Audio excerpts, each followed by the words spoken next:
एक बार भरी सभा में भगवान शिव का दक्ष प्रजापति ने अपमान कर दिया।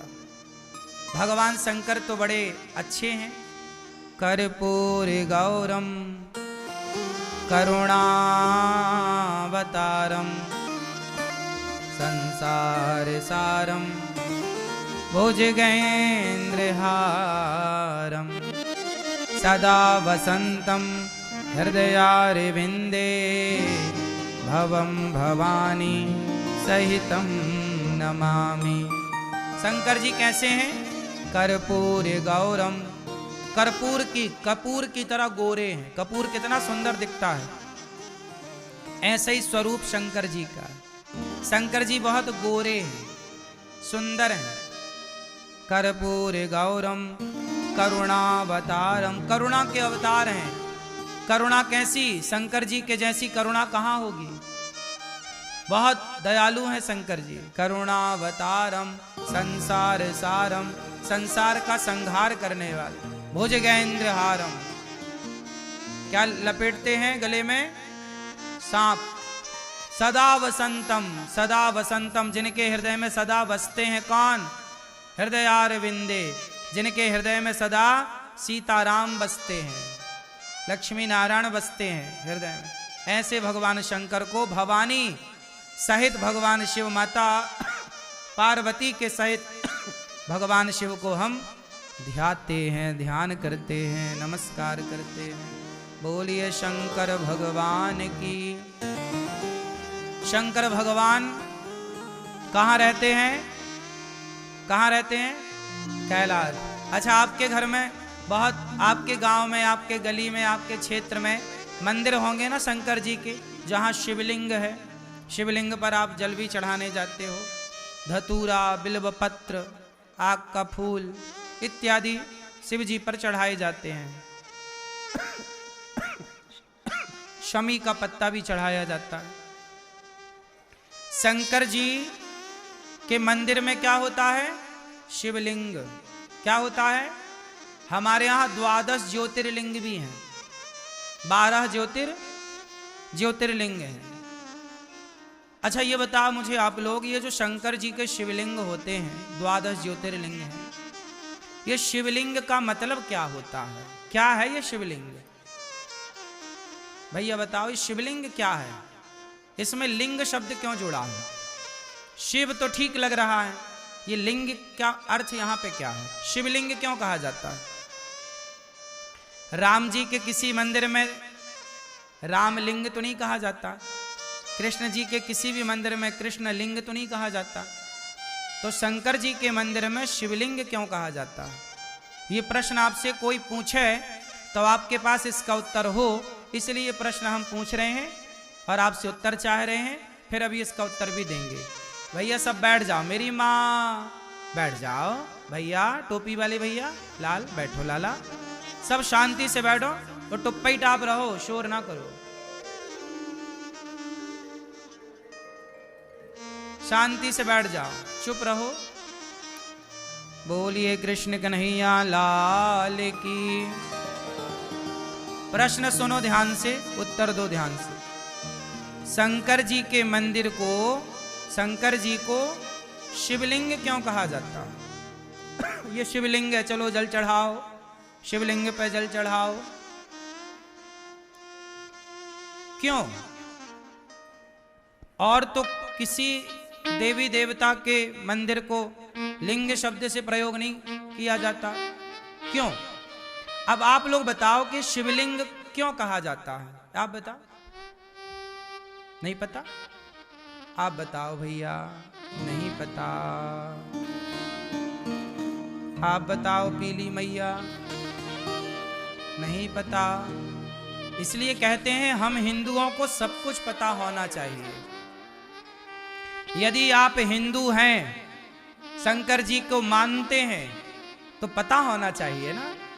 नहीं पता होने से लोग भड़का देते हैं आपको कुछ भी, तो आप मान ले यार बात तो सही है। इससे क्या होता? हमारा सनातन धर्म कमजोर होता है। हमारे ज्ञान न होने से हमारा धर्म कमजोर होता है।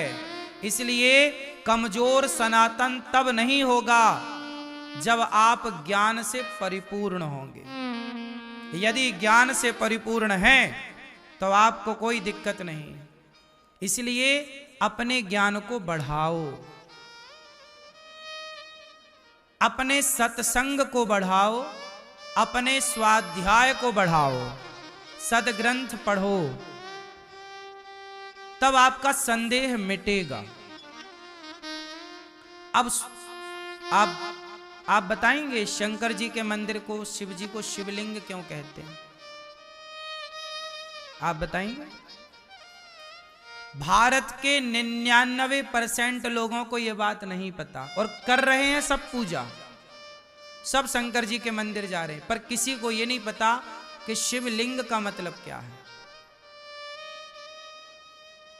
जबकि विधर्मी लोग तुम्हारा मजाक उड़ाते हैं, यार तुम तो लिंग की पूजा करते हो, कैसे हिंदू हो तुम तो लिंग की पूजा कर रहे हो। विधर्मी लोग मजाक उड़ाते हैं ना तुम्हारा, तुम्हारे पास कोई उत्तर होता नहीं है क्योंकि तुम्हें पता नहीं है, तुमने रिसर्च नहीं की, अपने धर्म को जानना उचित नहीं समझा। मजाक उड़ाते भी हैं लोग तो आप सुन लेते हो क्योंकि आपको उत्तर नहीं पता। उत्तर पता होना चाहिए, आपके बच्चों को भी उत्तर पता होना चाहिए, ताकि हमारे शिव का, हमारे मंदिरों का, हमारे सनातन धर्म का कोई मजाक ना उड़ा सके। क्योंकि हमारे यहाँ मजाक है ही नहीं, हमारे यहाँ तो साइंटिफिक है ना सब चीज, वैज्ञानिक कसौटी पे खरा है सब कुछ। आओ समझते हैं शिवलिंग का गणित, शिवलिंग का विज्ञान। शिव महापुराण के अनुसार शंकर जी जो हैं वह निराकार हैं। शंकर जी कौन है? निराकार। निराकार ओंकार पढ़ा है ना आप लोगों ने। शंकर जी कैसे हैं? निराकार। जब भगवान शिव को निराकार कहा गया, वह एक शक्ति है, एक ज्योति के रूप में। शंकर जी निराकार हैं, पर शंकर जी के भक्तों ने कहा कि प्रभु आप निराकार हैं, पर हम आपकी उपासना करना चाहते हैं, ध्यान करना चाहते हैं, तो ध्यान करने के लिए कोई तो आकार हो, वरना निराकार है तो ध्यान किसका करेंगे? कहां जाके मन टिकेगा, कहां जाके आंखें टिकेंगी? तो वो निराकार जो है, उस निराकार का कोई आधार तो चाहिए। क्या चाहिए? आधार। तो आधार क्या है?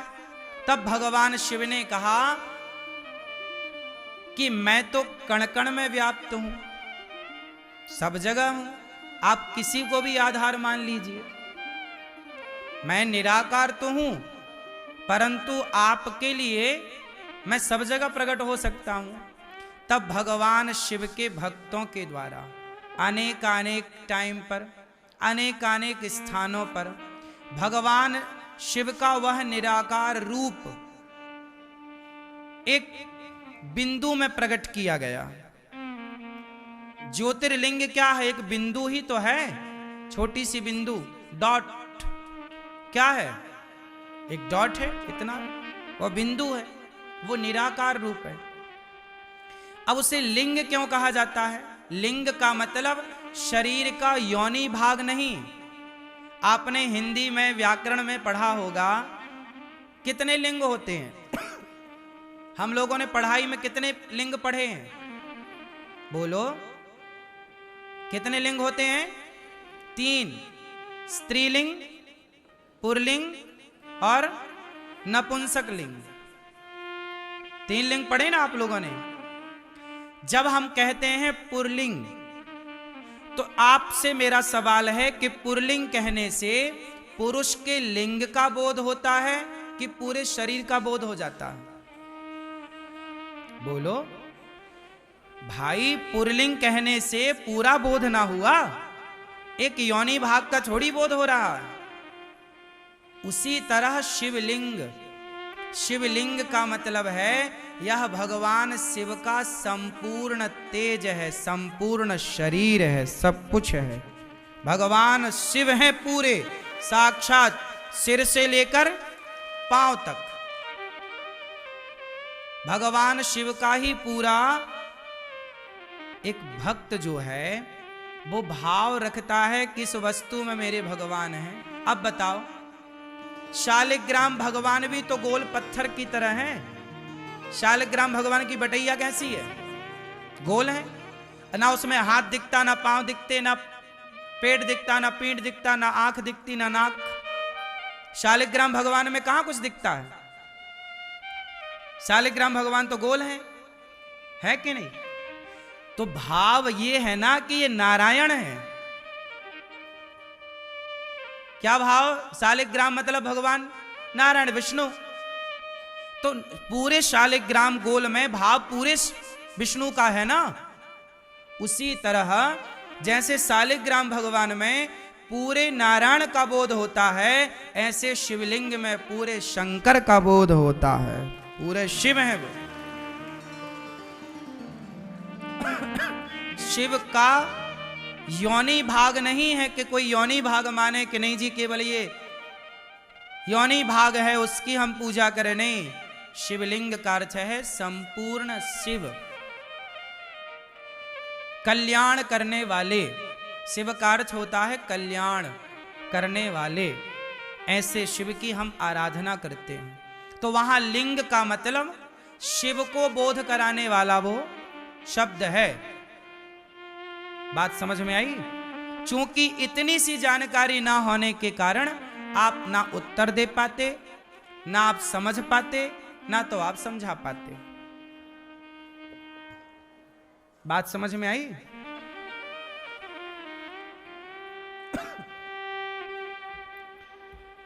तो भगवान शंकर का एक बार अपमान हुआ। दक्ष प्रजापति के यज्ञ में भगवान शंकर ने कोई उत्तर नहीं दिया, चुपचाप चले आए। शंकर जी को गालियां दक्ष प्रजापति देते रहे, अपमान करते रहे, पर शंकर जी ने कोई उत्तर नहीं दिया। शंकर जी चुपचाप आए। दक्ष ने यज्ञ किया, शिव के अपमान को और अपमान करने के लिए सबको बुलाया, पर भगवान शंकर को नहीं बुलाया। पर भगवान शंकर ने कोई उत्तर नहीं दिया। माता सती उस यज्ञ में बिना बुलाए गईं और पति भगवान शिव का अपमान देखकर माता सती जलकर भस्म हो गईं और वही सती पार्वती बनी। तब जाकर शंकर पार्वती का विवाह संपन्न हुआ। अच्छा एक बात बताओ, आप में से कितने लोग शिव जी के मंदिर जाते हैं? हाथ उठा के मुझे दर्शन दे सकते हैं। जाते हो?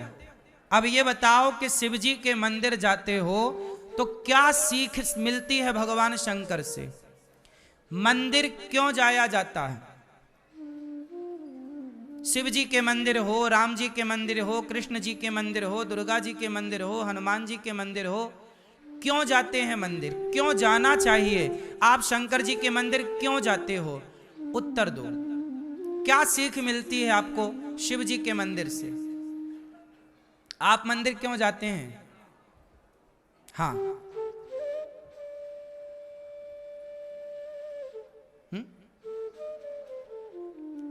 आप मंदिर क्यों जाते हैं?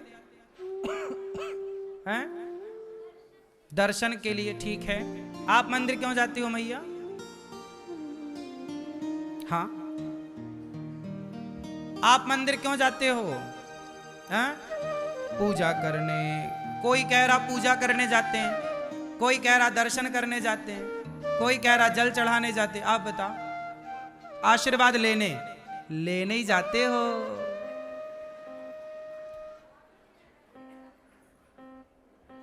देखो जरा, हम हिंदू, हम सनातनी कितने अज्ञान में जी रहे हैं। हमने मंदिरों के विज्ञान को समझा ही नहीं। काश मंदिरों के विज्ञान को हम लोगों ने समझा होता। आज का युवा, आज का नौजवान भगवान से विमुख क्यों हो गया? क्योंकि उस नौजवान को हमने मंदिर का विज्ञान समझा ही नहीं पाए, समझाने में असफल रहे। मंदिर क्यों जाते हैं? इस प्रश्न का उत्तर शायद आप में से किसी के पास हो। जाते सब हैं, पर क्यों जाते हैं ये किसी को नहीं पता, बस जा रहे हैं। क्यों जाते हैं, आओ चर्चा कर लेते हैं। जब तक ज्ञान ना हो ना तो जाने का अर्थ कहां है। सब जा रहे हैं तो आप भी जा रहे हैं, ये तो भेड़ चाल हो गई। ये कौन सी चाल हो गई, भेड़ चाल। मंदिर क्यों जाते हैं, चलो बात करते हैं शंकर जी की। भगवान शिव के मंदिर में क्यों जाते हैं, नहीं पता? आप बताओ क्यों जाते हैं मंदिर शंकर जी के। चलो अब सुनो। भगवान शिव जी के मंदिर में जाते हैं कि भगवान शिव को देखकर हम भगवान शिव से ग्रहण करेंगे, सीखेंगे। क्या भगवान शिव क्या सिखाते हैं? शंकर जी के मंदिर जाने से पहले शंकर जी की कथा सुनो। कथा क्या है कि दक्ष प्रजापति ने भरी सभा में भगवान शिव को सैकड़ों गालियां दी, अपमानित किया, जलील किया, श्राप दिया, पर भगवान शिव ने एक बार भी उत्तर नहीं दिया। सारी गालियां सह गए। समुद्र मंथन में निकला जहर शंकर जी पी गए। शंकर जी के मंदिर तो जाते हो सब लोग, पर सीखते नहीं हो। शंकर जी से सीखो कि कोई कितना भी अपमान करे, वो परिवार का है, माँ है, बाप है, भाई है, बहन है, पति है, पत्नी है, मित्र है, दोस्त है, अपना सनातनी है।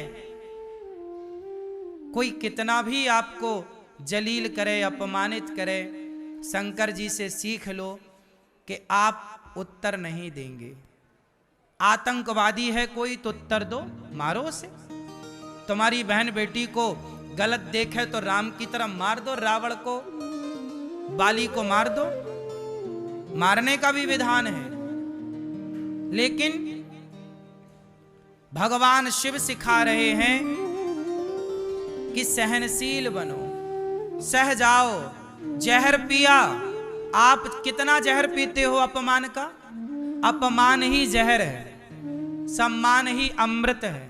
सम्मान तो सब चाहते हैं, सम्मान का अमृत सब पीना चाहते हैं। सम्मान का अमृत निकला समुद्र मंथन से तो देवता पी गए, और जहर निकला तो शंकर जी को लाकर दे दिया, और जहर निकला तो शंकर जी को दिया। अमृत निकला तो देवताओं ने एक बार नहीं पूछा कि शंकर जी जहर पिया है, थोड़ा अमृत पियोगे क्या? एक घूंट नहीं दिया शंकर जी को अमृत, देवता पूरा पी गए, और जो बचा उसे स्वर्ग में रख लिया। देवताओं ने पिया अमृत तो देवता कहलाए देव, और शंकर जी ने पिया विष तो कहलाए देवाधिदेव महादेव। शंकर जी की कथा है कि अमृत पीने वाला बड़ा नहीं बना, अमृत पीने वाला बड़ा, विष पीने वाला बड़ा बना। तो शंकर जी के मंदिर जाओ तो शंकर जी से सीखो कि जैसे अपमान प्रभु आप सहते हैं, हमें भी समाज के अपमान को सहने की ताकत दो। यदि हम अपमान ना सहेंगे तो भक्ति ना कर पाएंगे।